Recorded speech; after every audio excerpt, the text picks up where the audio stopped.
Well, Sash Simpson rose to fame as executive chef at North 44, a very hot spot over the years in the Toronto dining sector. Many of Simpson's loyal diners followed him to Sash, his own restaurant that he opened in Toronto 5 years ago. Born Hungry, a documentary playing at the Hot Docs Film Festival in Toronto, dishes on his eventful life, from a street kid in India to a celeb tastemaker in Toronto. And he joins us here in studio to talk a little bit more about his entrepreneurial journey. Thanks very much for being here. Well, thank you for having me, John. I guess it can be surreal to see your journey on the big screen. Was it a reflective time going through this to be part of that? I never planned it. Things just happen, in my life. They come as they go. But, I pinch myself all the time as far as how I came about in this world and where it is right now, having the restaurant and having a documentary where everybody can go see my personal movie. So it's overwhelming, emotional. I would imagine. For those who don't know, how did you break into the restaurant industry in the first place? Oh my God, I broke in as a dishwasher, as a favor to my sister where she worked in a restaurant. And that was it. That was the step. And she warned me. She goes, "No, you can't go in the kitchen. You stay out here." And I'm like, "No, I like the kitchen. I want to see what's going on." And then end results, that's what it became. And I'm still in it, not out. You're still in. And what about going from making your mark in the kitchen, making a name for yourself, to then really embracing entrepreneurship? Because now there's so much more that's going into what you're doing on a daily. Well, you tell me, but it's scary for anyone to launch a big business. Tell us what it's been like for you.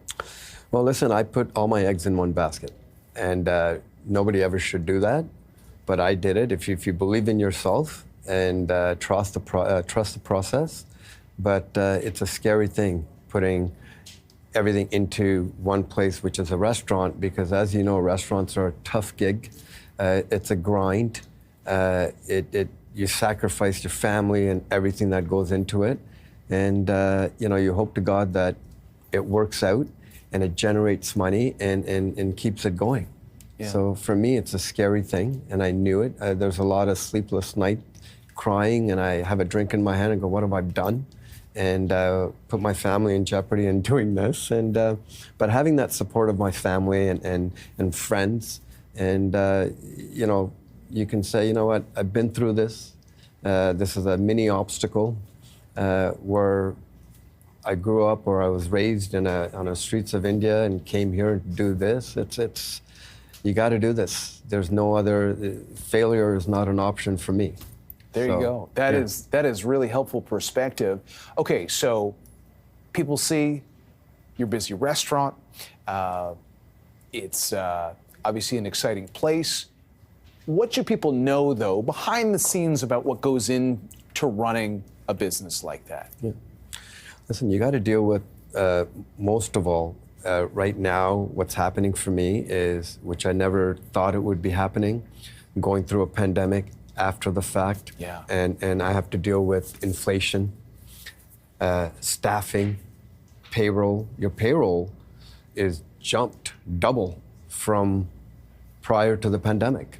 So when that happens and you see all these numbers, you're like, Jesus Christ, my restaurant has to be busy every night, 7 days a week, packed restaurant, and keep going, and to stay alive in the mix with everybody else. What would you say to, we talk about industries, like we're covering the stock market, we talk about this sector, that sector. A lot of hardworking entrepreneurs running individual restaurants in your business. Doesn't matter it's luxury or a place that everyone can stop during the day. What would be your message on how we can support the restaurant industry in this country in light of what you talked about? I just think, I know the pandemic created a lot of issues as far as, my guests, they stay home and they start cooking. And instead of going to restaurants 4 days a week, they're going twice a week. And people need to just support your local business.